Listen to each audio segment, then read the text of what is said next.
let's go for a little bit of a walk and we'll have a chat and it's gonna be a great time, okay? So you don't actually need the approval of other people when it comes to doing the things that you really want to do in your life. When it comes to expressing yourself in the ways that you really want to express yourself, when it comes to being genuinely who you are. And that can feel like breaking out of a shell because you have this protective pattern of always seeking approval. Something that you needed in childhood very desperately to survive. But now as an adult, you don't need as much of it.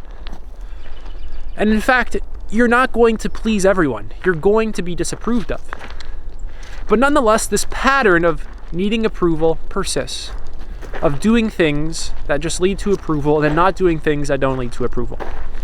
So let me just kind of go back into all of our personal histories here so we can kind of see what happens. You see, when we were kids, we were very sensitive to what leads to approval, what behaviors lead to approval, and what behaviors don't lead to approval. What behaviors give me love? What behaviors take away love? And the emotional consequence of that for a kid is devastating. It's actually fairly traumatizing because they desperately need this connection and this approval to feel safe. And when that's taken away, they don't feel safe. They interpret that as a threat to my survival. And that's kind of the equivalent of kind of putting a gun to their head. It's that deep of a threat. So then we learn, okay, holy shit, I need approval. I need validation. I gotta do this thing that gets the approval, the validation, the love, or else I'm screwed. Who's gonna put food in my mouth? Who's gonna make sure I'm warm? Who's gonna protect me? And then we kind of develop this pattern. 10 years go by, 20 years go by, 30 years go by, 40 years go by, and we're kind of just doing this pattern over and over and over again. Because we've repeated it so many times, it's a form of conditioning. We start to think it's just who we are, just how life works, just what this is, just how we feel. It becomes normalized. We take it for granted, but it's really kind of just our ignorance. Right? We filter the world through our conditioning. This conditioning just perpetuates itself. And we don't really know anything else because, of course, we only really have our experience. And in this video, I'm saying that there's something other than just your current way of being that can be more fulfilling. The underlying message of this video is that you don't have to stay stuck in the pattern that doesn't serve you. It is absolutely possible to change that. And I want to talk a little bit on changing that now because, well, it kind of led to that point. So you can completely break free. How do you start to do this? You got to regulate the nervous system so that you're not in fight, flight, freeze all the time. Most people are in subtle states of dysregulation and fight, flight, freeze, kind of acting out of reactions. This is like the norm for what we're doing. We're not relaxed in the body. The body's kind of tense. It's mildly agitated. We're acting impulsively. We're not acting intentionally. We're acting out of addiction and craving. We're not really choosing and creating consciously.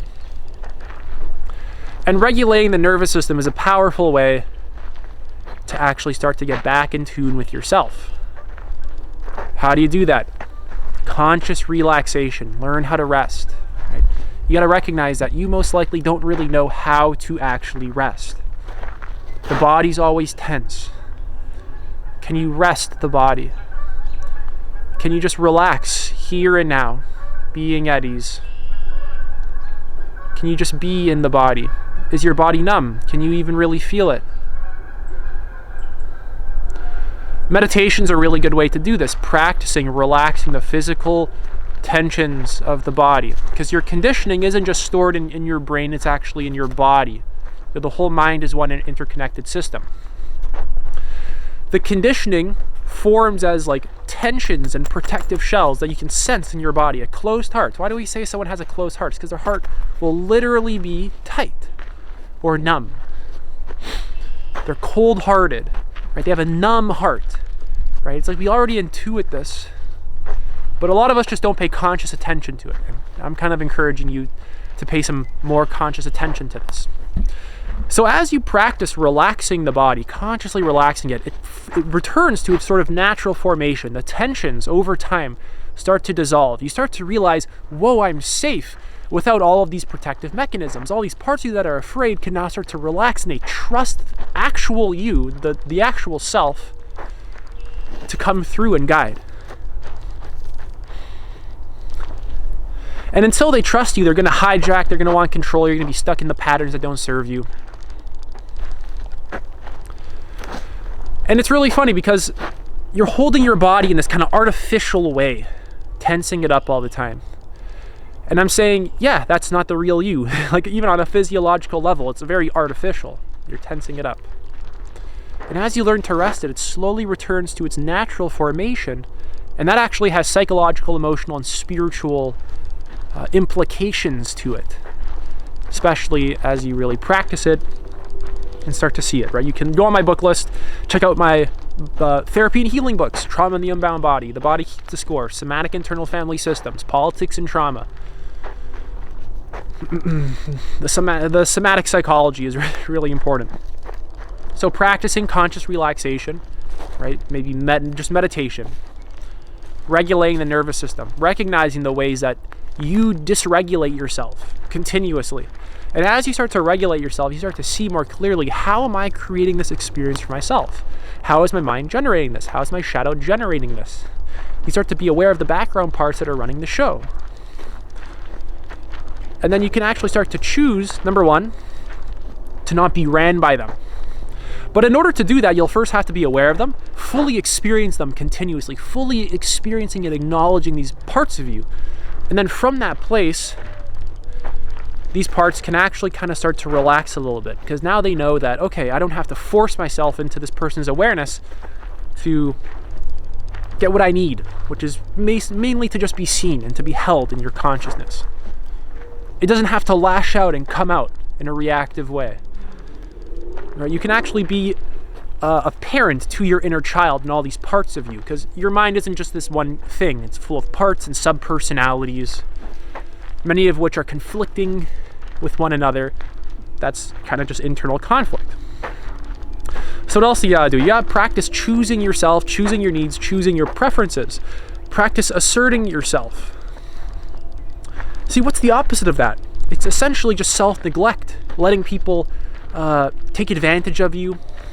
Right? If you're not asserting yourself at a critical time, people are going to step on you. Not just because maybe they're just horrible human beings, right? But maybe because you're not sharing essential things that need to be shared.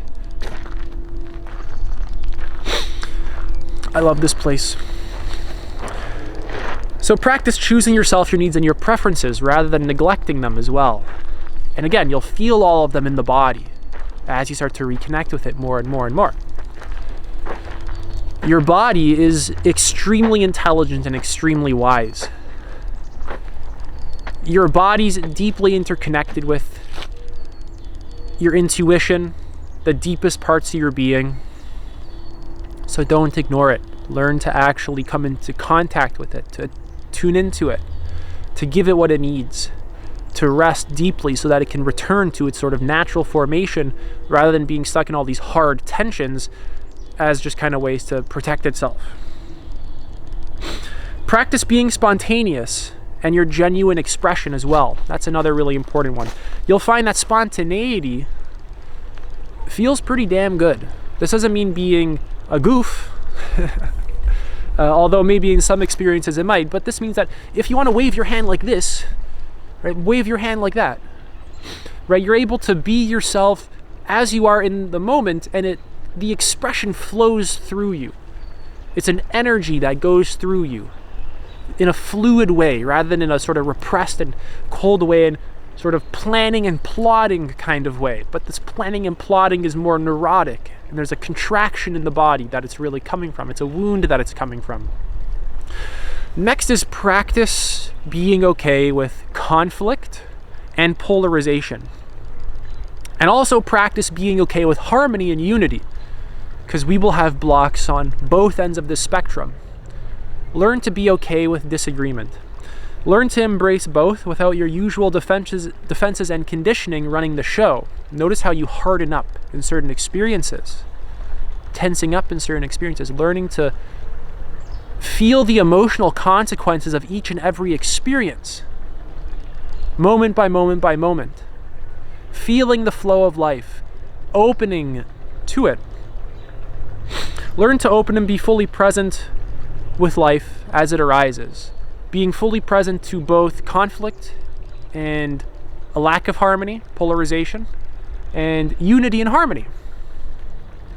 And funny enough, as you're open to things like conflict and polarization, it's funny, there's this higher order harmony and unity that you discover beyond the sort of basic duality of harmony versus polarization, or conflict versus unity.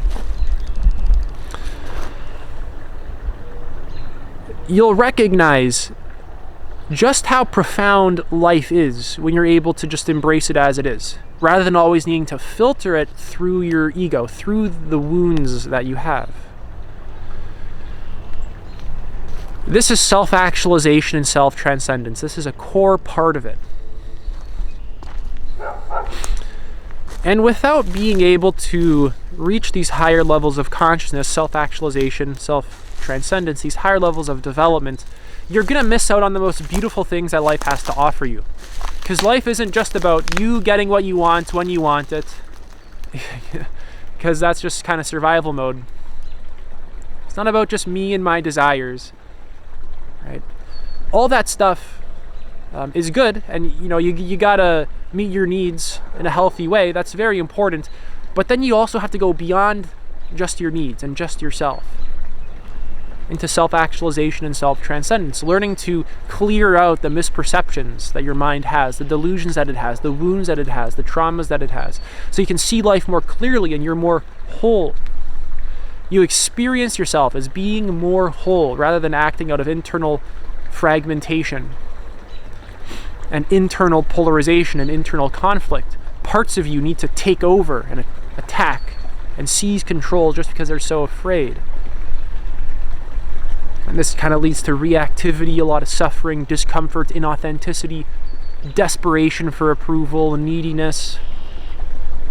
And all those parts of you that lead to that, you have to learn how to love them, how to bring them back into your awareness, how to see them and acknowledge them, so that over time they can integrate back into your sense of self, being aware of them, fully experiencing them, maybe with a safe other, a therapist, a coach, a counselor, a friend, an intimate partner, and in a safe environment as well. Learning to fully experience the range of who you are, not repressing parts, not repressing aspects of yourself. Because it's only when you repress the aspects of yourself, that's when they really want to seize control and come out. That's when they really want to burst into experience, because you're pushing them down so much. The energy just kind of stores and stores and stores until it can't be held, and then it bursts out in a dysfunctional way, usually a self-sabotaging way. And you have to learn, how do I integrate these parts of me? How do I become aware of them? How do I allow myself to fully experience them, releasing my resistance to them, right? Experiencing them consciously. And how do I start to kind of let go a little bit, right? As these parts arise, they'll start to trust you more, because now you're not neglecting them, right? How do I just learn to let go now, so that these parts don't always hijack me? But first you got to be aware, you got to fully experience them, and then from that place you can see that, oh, I'm doing this, right? My shadow is something that I'm doing, something I got to take responsibility for. It's actually I'm quite literally doing it. And from that place of awareness and groundedness in yourself and seeing the parts of you clearly, now you actually have an opportunity to make a new conscious choice. You can start to integrate these parts of you in a more healthy way. You can start to experience yourself as simply being more whole, acting from more conscious intention. Okay, that's it for this video. If you guys are interested in one-to-one help, I'm doing coaching. I help people with all these kinds of like complex psychological dynamics. But if that's too expensive for you, which I totally understand, buy some books from my book list. Go on my free book list, go to the therapy and healing section. You can get books for a few dollars if they're used on thrift books, on Abe books. Yeah, like this is extremely valuable. Pick up some of those books. Embracing Your Inner Critic, No Bad Parts, Introduction to Internal Family Systems, Trauma and the Unbound Body, Somatic Internal Family Systems. I can keep going. Healing Developmental Trauma, Politics and Trauma. Learn what's going on inside of your inner world. Care about what's going on inside of your inner world and learn to master it so that the rest of your life goes far smoother. Your relationships go smoother, your career goes smoother, your personal health goes smoother, your day-to-day life goes smoother when you can see the internal dynamics that are controlling you, and instead of letting them just be super reactive and out of survival, right, you actually learn how to integrate them and soothe your system. You learn how to actually fully be yourself. Being your real, genuine self. Not always acting out of defensiveness, reactivity, again, the ego.